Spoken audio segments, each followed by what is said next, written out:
আজকে আমি সাবুর মিশাল তৈরি করব।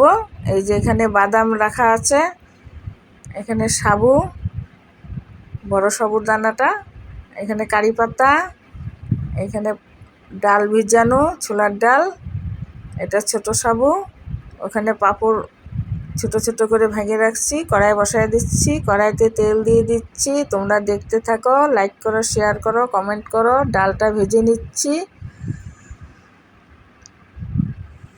ডাল ভাজা হয়ে গেছে, নামায় নিচ্ছি।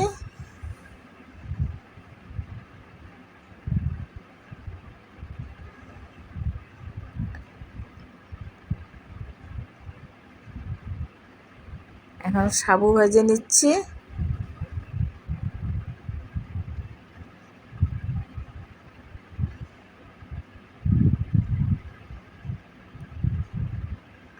সাবু ভাজাও হয়ে গেছে, নামাই নিচ্ছি। শুকনো লঙ্কা ভেজে নিচ্ছি, বাদাম ভেজে নিচ্ছি, কারি পাতা ভেজে নিব। এখন পাঁপড় ভেজে নিচ্ছি,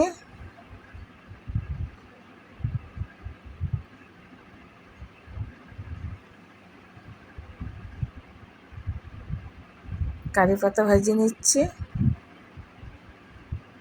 আমার সাবুর ফ্রাইস রেডি।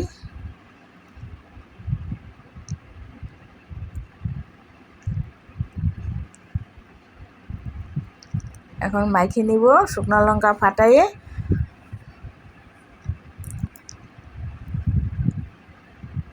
এই যে রেডি সাবুর ফ্রাইস।